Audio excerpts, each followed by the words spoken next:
Hello and welcome to the Coaching in Education podcast, brought to you by Growth Coaching International, where we explore powerful conversations that inspire learning, leadership and growth in schools around the globe. I'm your host, Reid, and I'm delighted to bring to you another of our popular series, Stories from the Coaches, where we shine a light on the people behind the practice. Today, I'm joined by someone who has made an enormous contribution to coaching in education, Penny Verdich, Senior Consultant and Lead Coach here at Growth Coaching International.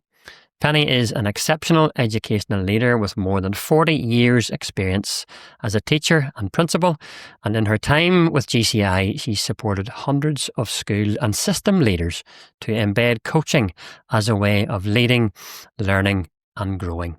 Today's conversation is going to be both a celebration and a reflection, so settle in for this inspiring and heartfelt conversation.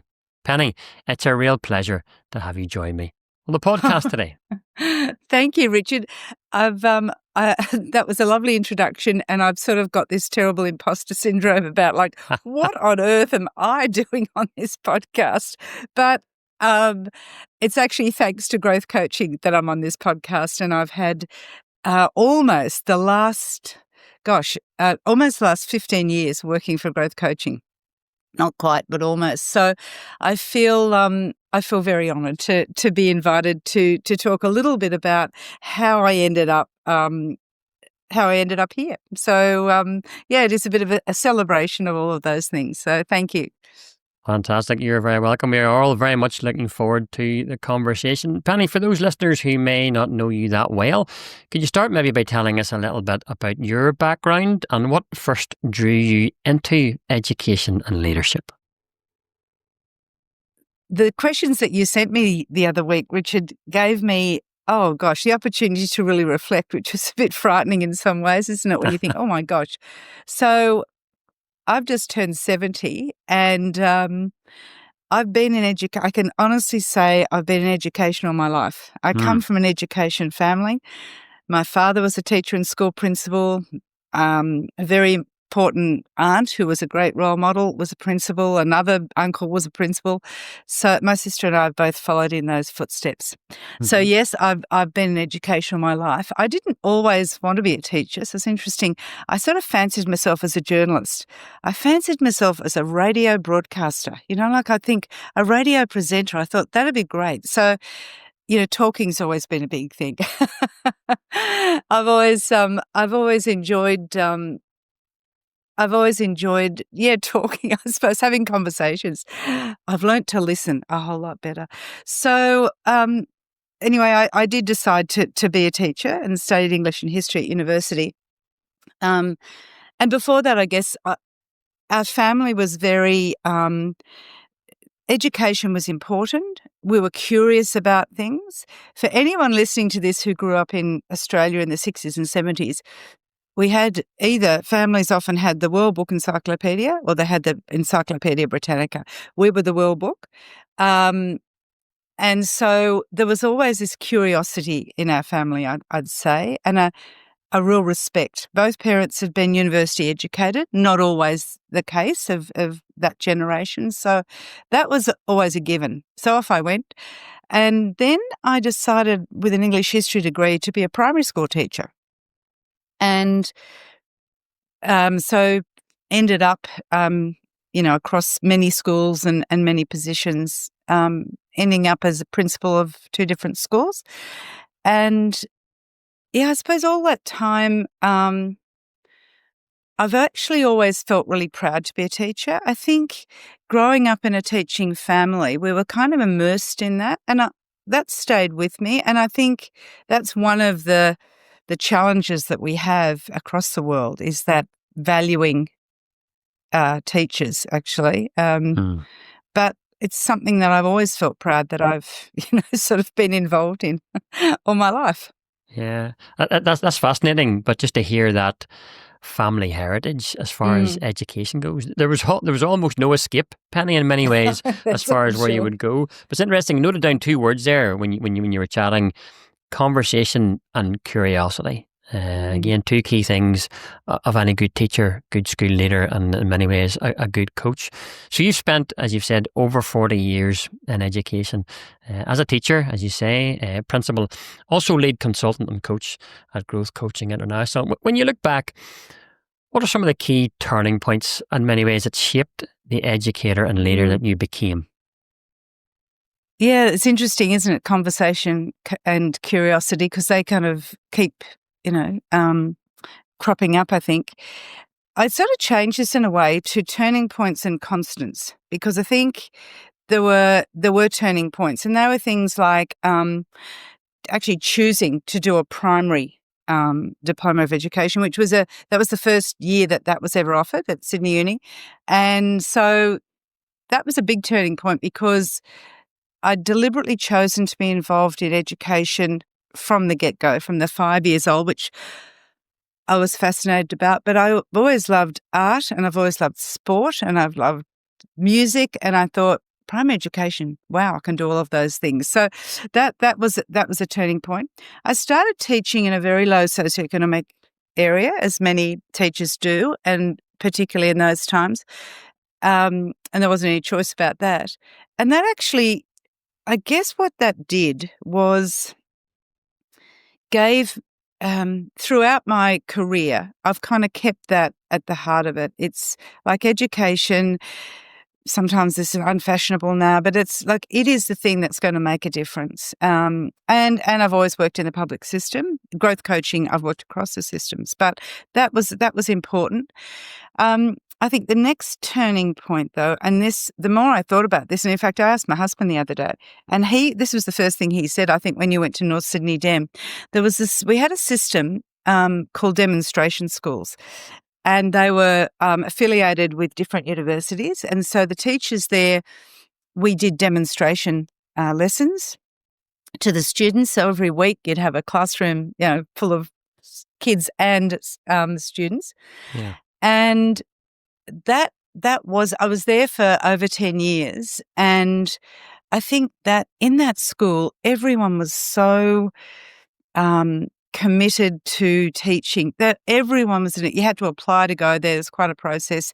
And so I think the high expectations, in school sometimes, who's going to lead the committee for blah, blah? And there's stunned silence. At North Sydney Dem, people's like, pick me. So it was that sort of an environment. And it was interesting to reflect that many of the teachers I taught with in the 80s, most of them either became principals or went into the department in a curriculum sense or something like that. So that was important. Another turning point was when I was appointed as an assistant principal, and I saw what really, really good leadership did in a school. And that person, shout out to Carol Richmond, I'll send you this, Carol, so you can listen.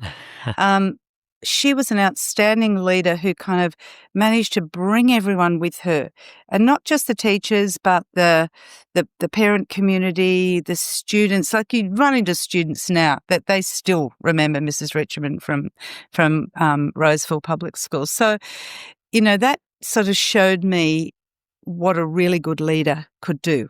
So that was really important. And then, becoming a principal is like, ooh, you're on your own now, Penny, do your best. And I really enjoyed, so I was probably over 25 years or something in school leadership positions, and two different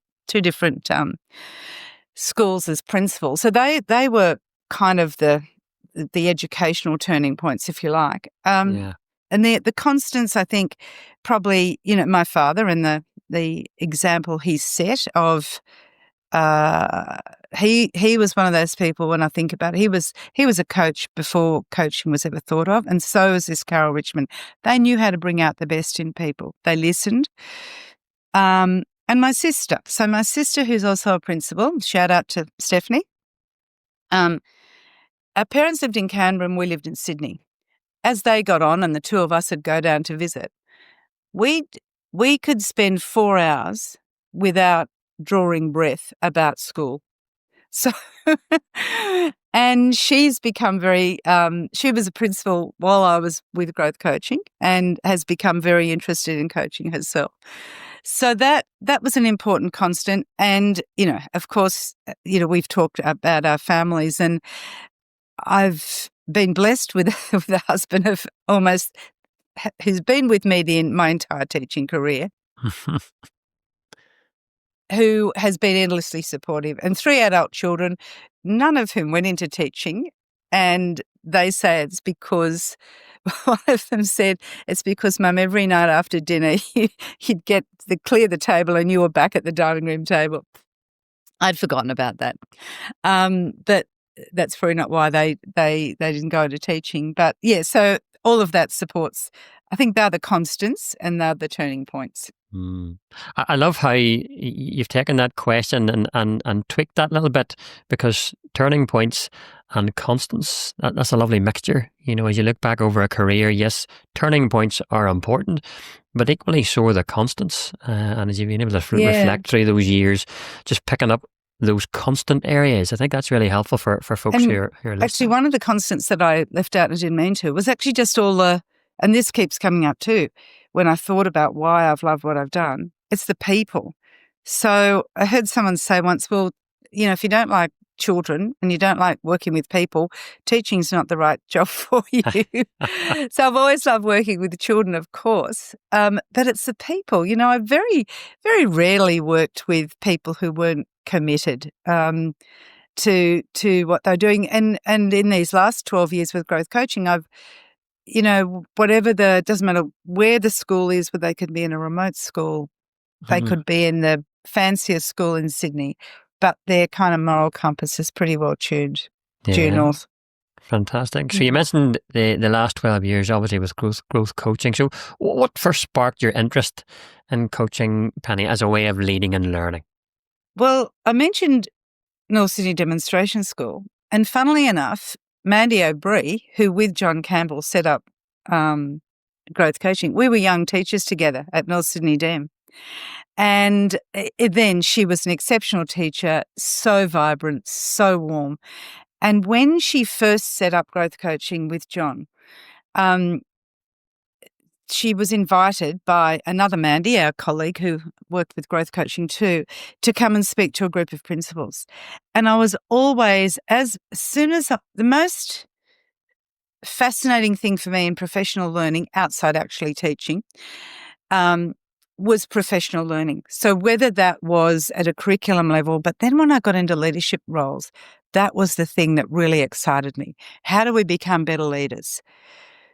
So Mandy came to talk to a group of principals, and then I thought, oh, that sounds interesting. It kind of was a really great mix of the things I love doing, working with people. I always joke that, you could ask my colleagues as a principal, if you had a tricky person problem, I might be of some use. But if you had a problem with your building or your drainage, don't go to Penny. She won't be much use. So people stuff fascinated me. So it seemed like a really good mix. But at that stage, and it seems like in some ways we've come full circle, but in those days we had a part of the department called the Professional Learning and Leadership Directorate, run by a very inspirational woman, Anne McIntyre, and I did lots of facilitation within that. So I kind of liked that anyway. So that sparked the interest. And then when I retired from my principal role, I started working straight away in the department a couple of days a week, working in their leadership portfolio with my friend Mandy. We even started our own little consultancy called Enhancing Leadership, so you can see where we were going. And in that year, I did my coaching accreditation program. So I kind of, as soon as I'd stopped being a principal, I kind of threw myself into it. So that was the start of my involvement. Fascinating. So when you think then about those early days with GCI, when coaching and education was still relatively new, talk us through what was it like at that stage? Gosh, well, it was a small company, and I do remember, John will laugh about this, there was always lots of, and Debbie Noak, that there were lots of boxes, always seemed to be boxes of materials in this tiny office, which was actually just up the road from where I lived in Roseville. Look, I think I was thinking about this. I think John ended up with me by accident, really. Excuse me. As I said, my friend Mandy Fisher had been working. She'd retired a couple of years earlier, and she was working as a coach for growth coaching. And that was when there was only a few people. Di Henning's still with the company. She was there. And Debbie Noak, and that's it. And John and Vicky, we're still around, but not many. And so I think Mandy must have said to John, I've got someone else who'd be okay at this. And I'd done my accreditation. And in fact, I suppose Chris Needham, who was I'll mention her in a minute in a sort of another turning point, but I think that she might have recommended me. So I just got thrown into the facilitation, and I had John as a teacher, so I couldn't have done any better. And also Annette Gray, who used to work for growth coaching. And I seemed to be whipping. That was when we'd go up to Cairns to do something. I thought, this is okay. Or we'd do the whole East Coast. I think, gee whiz, this is a good thing. So it was I was doing CAP straight away. And I sort of learnt on the job, I think. I think because I'd just done my own accreditation, and I just lapped up everything I could, and learned as fast as I could. But it was exciting, but you had to explain how it might be different to coaching in sport. So for a long time, people would say, yeah, I know about coaching. And they'd think it was mentoring. And also the early days, when I think about it too, we'd get people coming back to coaching, and people would say, someone coached me. I didn't quite like that, because it had been what we'd call secret coaching. They hadn't said, is it okay if and this is what coaching is. So I think it's just grown exponentially in terms of, which we'll talk about in a minute, but it was a more contained thing, I think, coaching in those days somehow. Yeah. It's fascinating just listening to, that story. I mean, as a coach myself, and the folks who are listening, as well, just hearing that build up over time and how the whole thing has evolved. So if you do think about your time with GCI, I mean, how have you seen that appetite for coaching evolve within schools and in many ways systems as well? Yeah.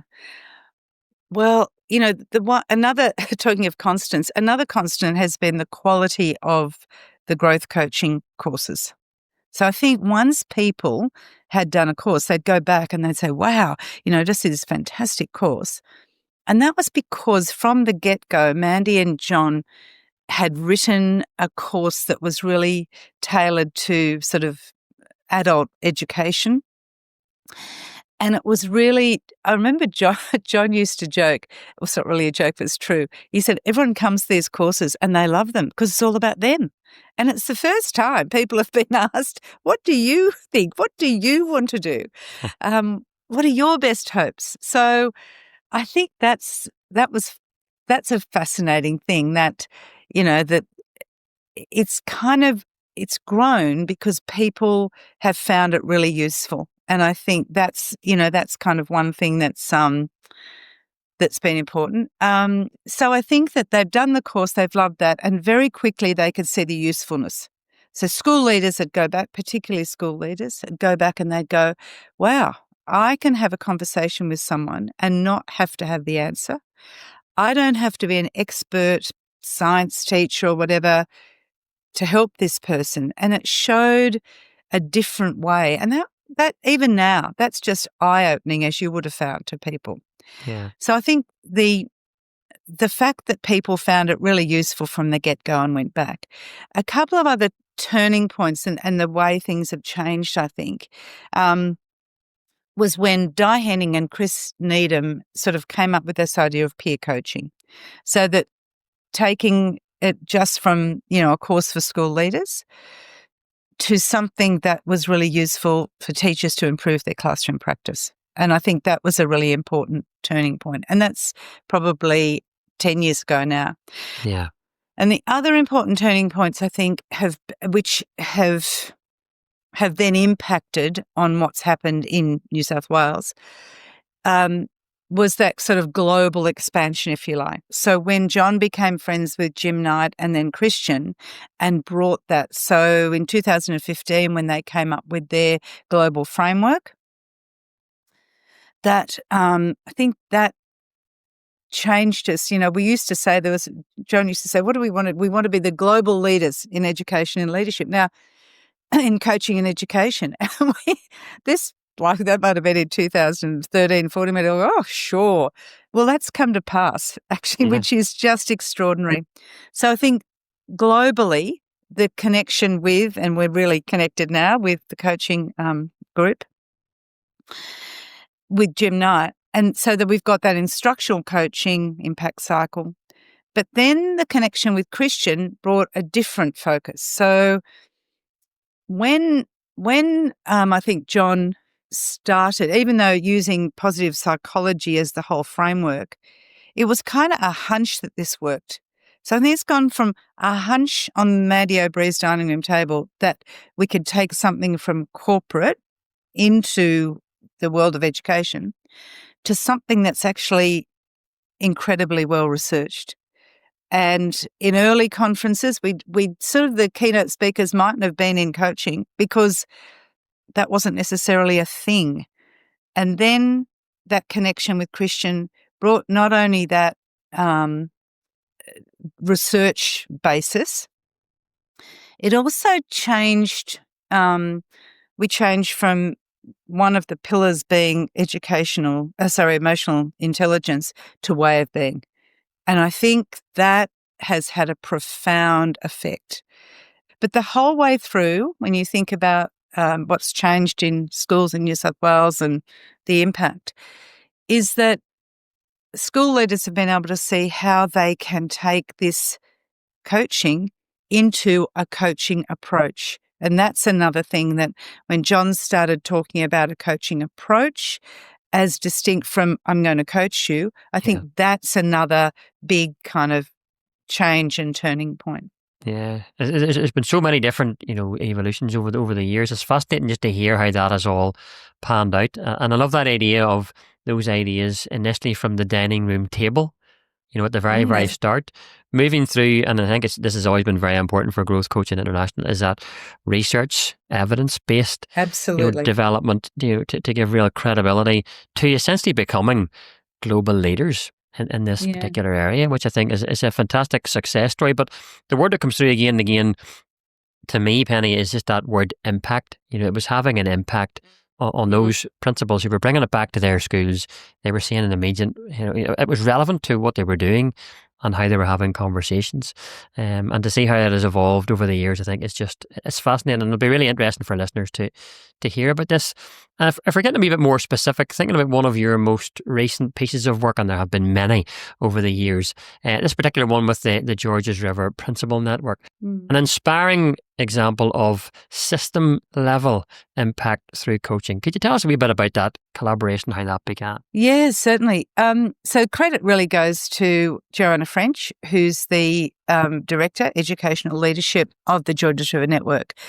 And back in COVID days, or must have been about 20, I think it was 21, Joanna rang me, and she'd had a little introduction to coaching, not too much herself, but she had a group of principals who were feeling unbelievably flat because all through COVID, they'd just been working on in this operational way. It was just this kind of, we got through the days, and we did it in an operational sense. So they were feeling flat, their staff were feeling flat, and they wanted to set some professional learning goals that were more inspirational. So I can still remember I was driving to work in the country, which I love. That's been a great part of my work. And I had a phone call from Joanna, or she teed up a phone call, and we chatted away. And from that came the first group, the first cohort of the 4 cohorts that I've worked with. And so that's how that started. And they started with a plan. They started with it. They knew what they wanted to do. I think that was really important. The leadership in that was important too. So yeah, that's how that started. It's interesting, but I like that idea that it started with a very definite plan. And I can picture, having been a school leader myself and led a school through the pandemic, I can just picture Yeah. these, school leaders who are, as you say, feeling incredibly flat. There's an awful lot of operational things happening, which are genuinely important, yes. But when that's the only thing you're doing, that's where the flatness in many ways starts to appear. Yeah, So as you say, exactly. along with Joanna's, help and inspiration, trying to get this off the ground has been fantastic. What was it like to see that initiative grow from essentially, as you say, a small group of principals to a network of over 180 leaders, using a coaching approach? Yeah. Look, absolutely inspirational and kind of just, because you asked me this question, I've been thinking about it. It also showed how things are often in any profession a bit stop-startish, things go wrong. We have to be flexible in how we apply this. And I think they've been, so inspirational. But the whole through line has just been this. What they wanted to do was to make sure that if people move from school to school, and often people, and this has happened, gone into relieving positions in other schools, they've taken this approach with them. And I think that's what's been so inspiring is this, this is the way we do things around here. Well, we talk about that in relation to a school, but these people are talking about it in relation to a network of 20 schools. And look, I don't want to be Pollyanna-ish, not all of those 20 schools are as committed as Yeah. some, but that's, generally speaking. Yeah. So what do you think then, essentially, ingredients wise, what made the Georges River story so successful? And what does that reveal about the power of coaching when it's sustained? And you mentioned the word shared across schools. Yeah. Well, I think Joanna's vision and leadership, if she hadn't been there, it wouldn't have happened. And isn't that like anything? If it's not the principal who's committed to coaching in a school. So when I talk to people, it needs to come from the top, which, I don't mean a top-down approach, but someone needs to lead it and be really passionate about that. It doesn't have to be a principal, but that's really important. So those principals also, so she had this key group on board, so that was important. The planning over 4 years, this was not just going to be a one-off. So they had, and this is what I mean about you sort of change things. So they had this idea that people who'd been to the course would then coach others who were about to do the course, so they'd have an idea about what it was about. So they did that for a couple of cohorts, and that worked sometimes, mostly, because pet things get in the way, but that was a great way of embedding it. I guess the relationship that I've developed, and they carry on about this being super important, but not about me, which we're very used to in coaching, not about me at all. That's the power of it. But I think, again, it just comes back to that thing from the beginning. I love working with people. I'm interested in people. And so people can never believe that I can remember who they are. But probably like you, from the get-go, I have a few schemes of remembering names. But first and foremost, I think, is the course itself. So when it was changed from CAP to CIL, I think that's been brilliant. The course is so fantastic. So I had these groups of people coming knowing they were going to have a great time. So it's like they'd walk through the door and go, oh, this is going to be brilliant. And I'd say, well, no pressure. No pressure on me as a facilitator. So it's its own advertisement. And I keep saying that all of our courses, but, particularly the core coaching courses, the CIL, the and Introduction to Leadership Coaching, but all of the courses, whether it's now Impact Cycle, Managing Challenging Conversations, we've got nailed. They're great, and people love the courses. So I think that's been a key thing too. Yeah. Yeah. I love that idea. People coming in already excited about wanting to have a right. a productive and exciting time. That really is superb. Right. It's great. Were there moments or maybe shifts in that journey across that period of time that really stand out for you? Ones that really affirmed, this is why coaching matters? I think I'd hear I just, as you wander around as a facilitator and you just hear snippets.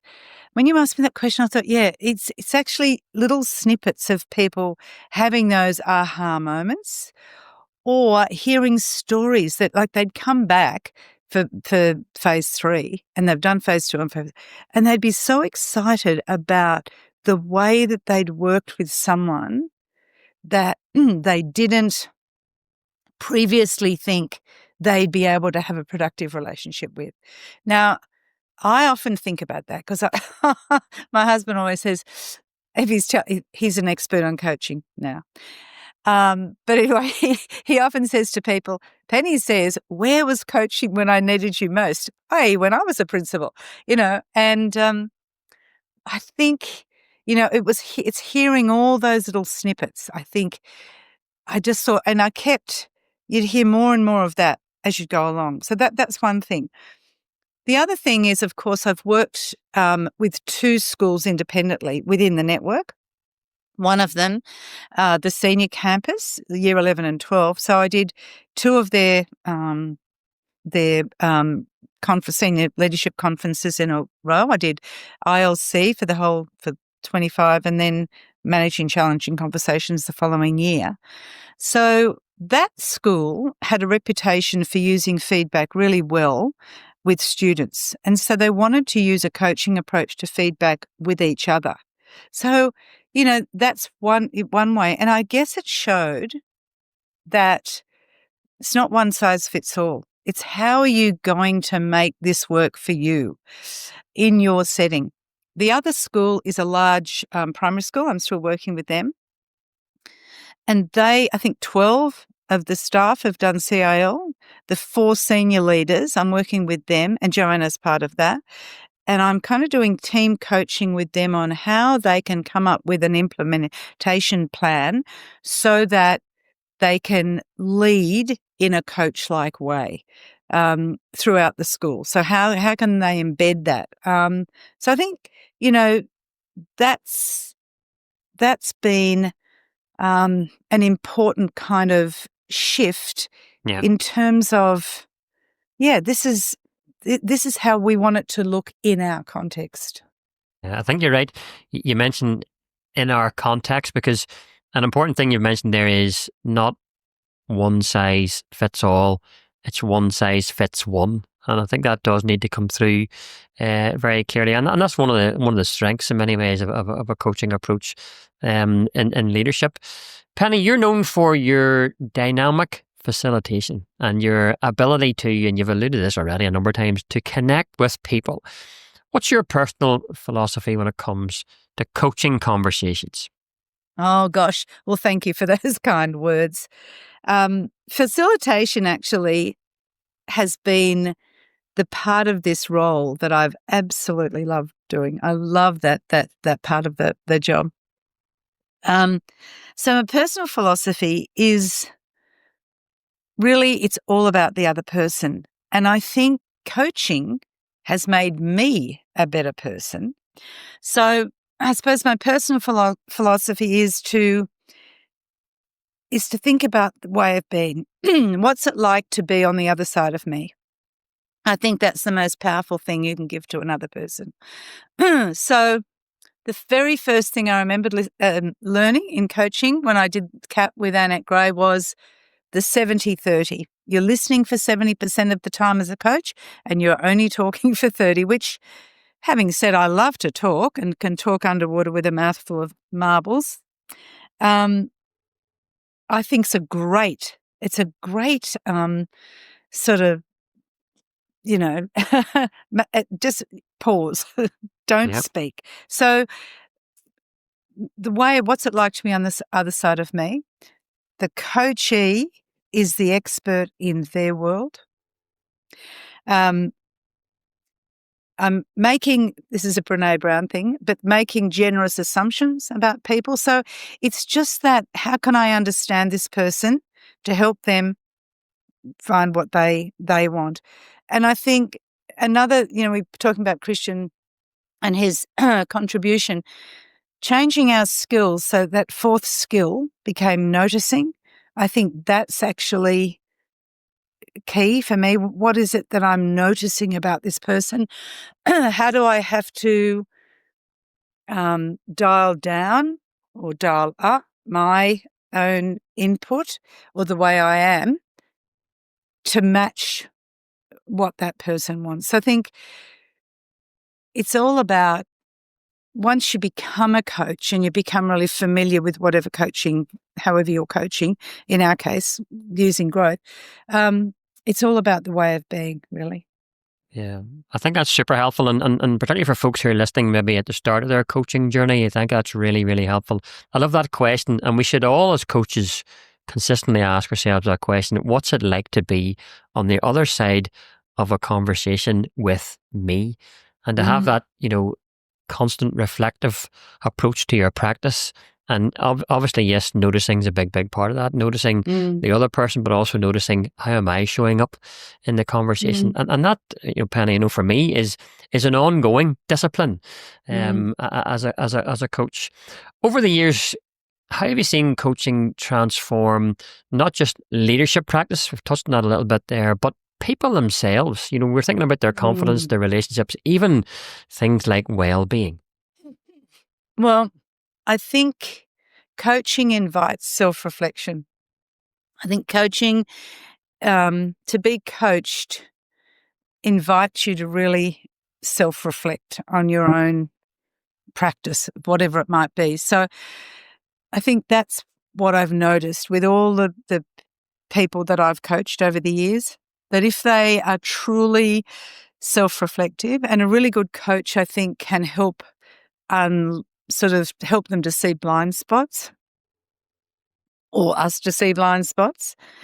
And I think understanding coaching, and as I talked about way of being, I think it helps principals and leaders in schools, whoever in schools, just to kind of think about their own way of being and how they can perhaps connect with people, how they want to be seen. And it might, with parents, I think that's parents, caregivers. So I think I've seen really wonderful self-reflection and people who then go away. And I think it mightn't be, this is a whole nother topic of conversation, but, that old thing of coaching is not for every conversation. So, what I have seen is give leaders the confidence to have challenging conversations. And on the back of the challenging conversation, you then might be able to help someone through coaching. Yeah. But it's about, I think you're right. It's seeing leaders who've become more confident. And if you are more confident, then I think it can be a real assistance in your sort of well-being. And look, it's a long time now since I've been a principal, and it's only become more challenging, the role, I think, in Northern Ireland, in Sydney, in New Zealand, anywhere in the world. Yeah. And those principals, I've coached principals, as you probably have, who are going through really tricky situations, often managing very difficult student or staff parent situations.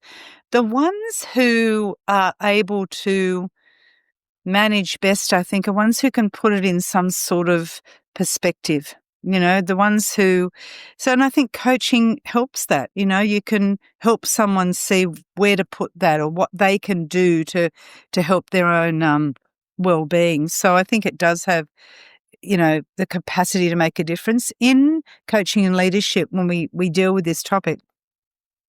You just see the room come alive because people are talking about ways that they can carve out 5 minutes for themselves or whatever that might be. So I think it's a very powerful well-being enhancer for sure. Yeah.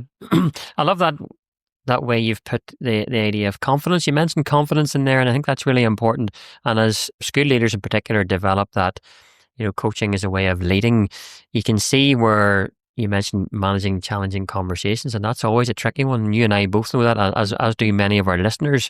Yeah. But in order to build the confidence to have that conversation in the first place, and apply a coaching approach to it, then brings you out the other side where you can jump into a proper coaching conversation. Yeah. And I think it's really helpful for folks to see that transition or that thread running through those everyday scenarios that we as school leaders would have. So I think that's going to be really helpful for folks who are listening.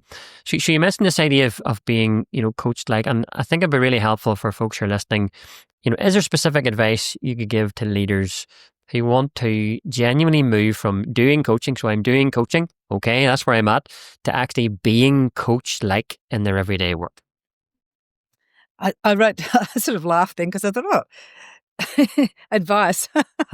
We try not to give advice, don't we? I'd say, where would you, excuse me, I'd say, where would you like me to be on that continuum today? Giving you advice or coaching you? Since you've asked. Yes. I think what's important is to keep coaching and coaching questions front and center. So that notion of, even in staff meetings to do some, a positive affirming activity with people asking, what worked well in your classroom today? What did you do that made that go so well? Or just have in a team meeting, share a question that you've used that's worked really well. So the keeping it front and center, I think, is really important because otherwise we forget these things. I'd also set up a reflective practice group, either with a group of principals I knew and, get someone from outside to facilitate it or learn how to facilitate yourself. Because, as coaches with GCR, we have reflective practice on our coaching, but reflective practice on our coaching and leadership and how I can be more coach-like in my leadership, that takes kind of ongoing. So I think it's an ongoing thing. And I think that reflective practice, is important, or, coaching pairs across a network. And that's one of the other things that Georges River people are now doing, is that they've got a system, they've got a middle leaders group. People who've already been coached are coaching those middle leaders who haven't done coaching yet, or they might have. So they're so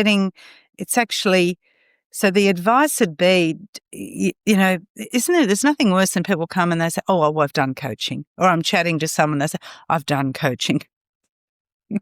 I say, great. How are you using that? How's that going for you? So, and also the other thing I've written down here is I would establish a feedback culture from the get-go. So sometimes in courses I'll say, if I'm parachuted back into a school, and then I make a joke and say, well, I only have that fleeting thought for a moment. But if I was, I would start building that notion that getting feedback is a great thing and model it. So, we have that question, what's one thing I do as your leader that helps you perform your role well? What's one thing I could do differently to help you perform your role even better? And then how do you suggest I do that? So I say to people, ask your biggest fan first. Don't you don't want to be too harsh, but just build that notion that feedback's a really good thing for growth from the start. That's the advice I'd give. I think that's really helpful, and it's very, very practical advice. For folks who are listening, they can take that as it is and put that into practice. So setting up some sort of a reflective practice group, I think that's hugely important. I've written down here because essentially we are a work in progress.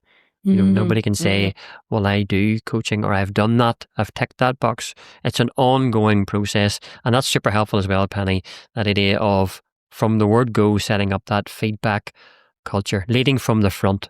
And, in many ways, setting the bar high on really good quality feedback, going both directions. I think that's absolutely, that's really, really helpful.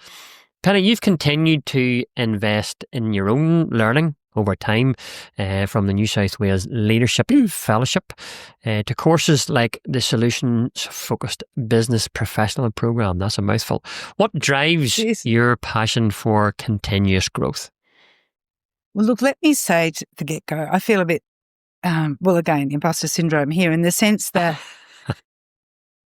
I wish I'd if I have one small regret, it's that when I first got involved with growth coaching, I didn't start my master's in positive psychology and coaching. Be done and dusted years ago if I did. And I would have been using that. That's not going to happen. But so I kind of wish I'd done that. And I think the reason that I didn't, and the reason that, many teachers don't do things like that, is because we're doers. So what we need to know is that really good research underpins what we do. And then we will go and we will implement it. And I think that's actually probably more of a accurate characterization of me, in that I love learning but I kind of like to learn on the job from experience as well, knowing that what I'm doing is underpinned with this fantastic, research. So I'm just, it's that curiosity, I suppose, about the way people tick. And when we're in that sort of reflective mode, so as you look back and we're thinking about your time with GCI in particular, what are you proudest of your time with GCI? Well, again, I said, I think I'm just proud that I've been able to contribute, really, because my main feeling is of gratitude to GCI, and John and Vicky, people like Debbie Noak who've worked the whole way, all the people I've worked with, Di Henning, my colleague Mandy Fisher. So I'm actually grateful that I was given a role that used the 33 years I had in schools, and kind of I was able to utilize that, but then, learn something, learn something that new and share that with people. So I think it's gratitude that I could use what I had to make a difference to people, to keep making a difference, which is what we do in education. And, sometimes you work with groups and the principal might have got you into work and there's a few skeptics there. That's a nice way of saying it, isn't it?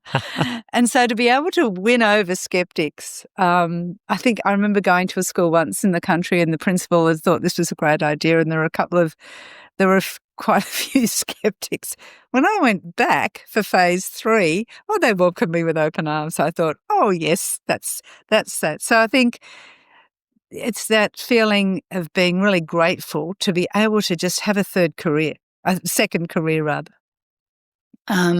It's that feeling that I've been able to contribute in a different way, thanks to the generosity of growth coaching. Yeah, I think that's a lovely example to lead with. I mean, literally your first words were referring to gratitude.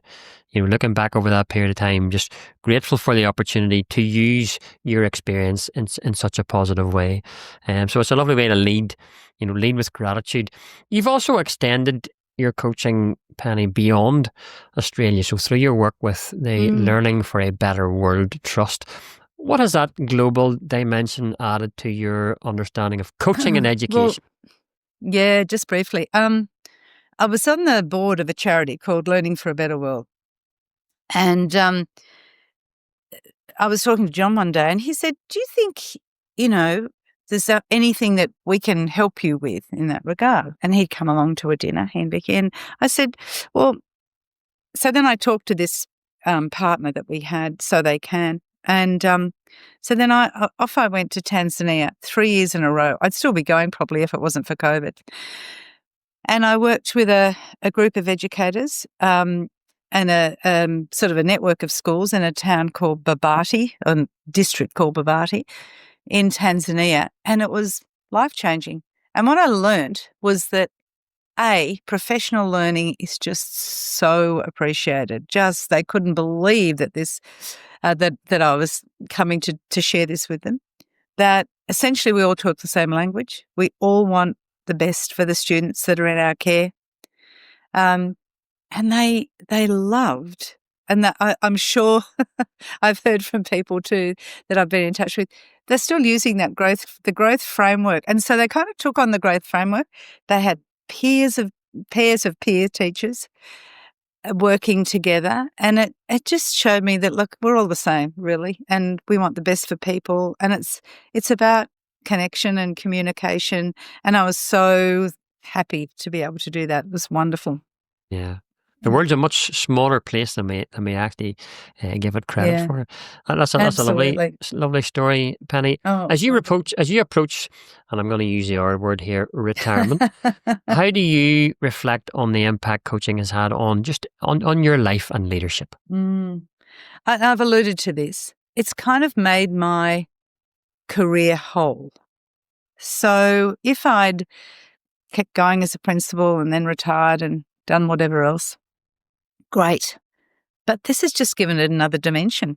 And as I said, I think it's made me a better person, I'm sure. I try anyway.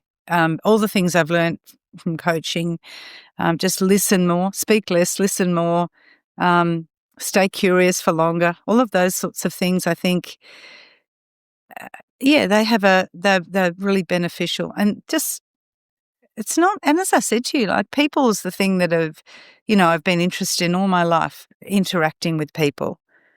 Even when I see my grandchildren, I can see the ones who have got that kind of knack. Others have got knacks in other things, but there's a 4-year-old and I think, oh, you'll be okay, Goldie, because you can deal with people already. Yes. Yeah, but I think it just does. It's made my career whole. I'd say that's exactly what it's done. I love that picture, made my career whole. And what comes into my head is completing the circle in many ways. Yeah. And even when you mention, grandkids and being able to notice in some of them, some of those skills starting to come through. It's inevitable, Penny, with your history as far as education goes. It's going to continue. It's going to continue through the generations. I might get a grandchild who's a teacher. That'd be good. Absolutely. So if we're thinking ahead, what do you hope will continue to grow in the world of coaching and education? I mean, okay, here in Australia with you folks, but also beyond that. I think it'd have to be the notion that there's a particular way of leading with that coaching approach. And I think some people do that more naturally than others. It's not, and it doesn't mean that you're always coaching at all. I think it means that you're always pausing to think about what's the best approach. You're always noticing what might work here. So I think it's that using all the things that we learn from coaching, positive psychology, and thinking, how can that impact my leadership? Teachers in classrooms, it's the same thing. I think once we thought beginning teachers were vessels to be filled. And now there's this notion that, the peers of teachers can help each other's grow, or instructional coaching has a slightly different. It's just that lovely word, coach. Then, if I remember correctly, it comes from a Hungarian word, and it does mean to kind of take from one place to another. So it's a growth thing. Fantastic. So finally, if you could leave our listeners, and you've given us so much already, Penny, but if you could leave our listeners, especially those who are just beginning their coaching journey, there's a lot of folks out there who are still just dipping their toe in the water, with one message or insight, what would it be? Coaching is not a spectator sport, so you have to practice to get better. You have to be involved. Use the questions when you're starting out with coaching. Use the questions in the book. It'll stop you going off and asking a very guided question. Follow the model to begin with, and then you branch out. But sort of it's there for a reason. The scaffold, the questions, the skills, paraphrasing, summary. So kind of focus on getting better at the actual doing. Listen for 70% of the time. It's a good one. And then when you are more confident with that, that allows you then to notice, to really be conscious of your way of being. So I think it's coaches starting out, how with students, we give them a scaffold and we don't take that away until kids are confident with it, whatever it is, whether it's a way of writing or something. It's the same with us, So use the scaffold that you've got, use the questions that you've got, and keep practicing. And it's not a competition either. So what is it? Like I learned, when I thought about all these things, I learned so much from John. It's like, it's just a conversation. Like, what can go wrong? Just keep going. We're not going to dig up the Telstra cable or whatever. I think that was the example he gave many years ago. We're not going to do something terrible. It's just a conversation. So just keep going and practice and enjoy it. Wise words, wise words. Penny, what a privilege it has been to spend time in conversation with you today. It's inspiring to learn about the indelible mark that you have left on so many across the educational landscape. On behalf of all of us at Growth Coaching International, thank you for your wisdom, for your energy, and for your unwavering belief in the potential of others. For our listeners, Penny's story reminds us that coaching isn't just about frameworks or techniques. It's about people, purpose, and possibility. It's about the quiet, powerful shifts that happen when we choose to listen deeply and lead with curiosity. If you found this episode enjoyable, you can find even more conversations like this one by subscribing to Coaching and Education wherever you get your podcasts. And until the next time, keep leading, keep learning, and keep coaching.